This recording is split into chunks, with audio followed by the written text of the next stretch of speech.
बरोबर आहे. ते म्हणाले साहेबांचे 5 आणि आमच्या दोघांचे 1-1. ऐका त्याप्रमाणे 40 लाख मी तुम्हाला दिले.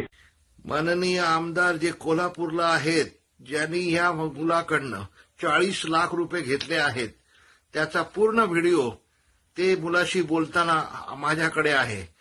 जर उद्यापर्यंत पैसे नाही मिळाले तर हा मुलगा माननीय मुंबई उच्च न्यायालयामध्ये तो पूर्ण व्हिडिओ घेऊन क्रिमिनल याचिका करणार आहे. हे माननीय आमदारांनी लक्षात ठेवायचं आहे. मराठी बाणा, मराठी फणा, मराठी अस्मिता ही फक्त नावाला आहे का? माननीय देवेंद्रजी फडणवीस साहेब एवढे प्रामाणिक आहेत, त्यांचा मुंबईत फ्लॅट नाही आहे. तसंच एकनाथजी शिंदे साहेब रिक्षावाल्यापासून उपमुख्यमंत्री, मुख्यमंत्री पदापर्यंत चढले. अशा प्रामाणिक माणसांकडे तुम्ही असताना तुमच्याकडून हे पाप कसं व्हावं? माननीय आमदार कोल्हापूरचे, आपण जरा कृपया त्या मुलाचं कन्सिडर करावं. हे पाप आहे. या व्यवस्थेमध्ये आमदारांच्यावर एखादा आरोप होतो त्यावेळी त्याची सत्यता पडताळणी होणं गरजेचं आहे. कारण की लोकांच्यात एक अविश्वासाचं वातावरण त्यामुळे निर्माण होतं. त्यामुळे मी तो ऑफिशियल पेजवर टाकून मुख्यमंत्री, उपमुख्यमंत्र्यांना टॅग केलेला आहे की ताबडतोब मतदानाच्या आधीपर्यंत याचा खुलासा व्हावा. हे खरं आहे का खोटं आहे एवढंच आमचं म्हणणं आहे. खोटा असेल तर हा व्हिडिओ खोटा आहे म्हणून त्या ठिकाणी, कारण तो सोशल मीडियावर व्हायरल झालेला, ज्यांनी टाकलेला आहे ती ID आहे, त्यांना बोलवून घेतलं पाहिजे. त्या व्यक्ती कोण आहेत त्यांच्याकडून खातरजमा करून घेतली पाहिजे. आणि खरं आहे का खोटं आहे हे एवढं लोकांना कळालं तर मतदानाच्या आधी लोकांना निर्णय घेणं सोपं होईल.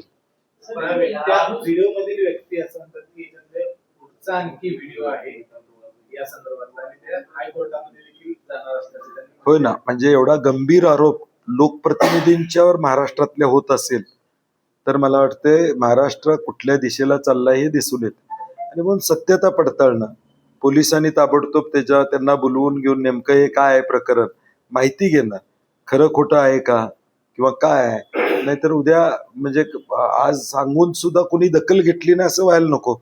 विरोधी पक्ष म्हणून राज्यामध्ये जर भ्रष्टाचार होत असेल तर त्याला वाचा फोडणं ही आमची जबाबदारी. व्हिडिओमध्येच आहे नाव घेतलं गेलं नाही, पण कोल्हापूरचे आमदार असा त्यामध्ये उल्लेख आहे. तुम्ही काही माहिती घेण्याचा प्रयत्न केलेला नाही, माझा कोणाशी डायरेक्ट संपर्क नाही किंवा माझ्या ते संपर्कात नाहीत.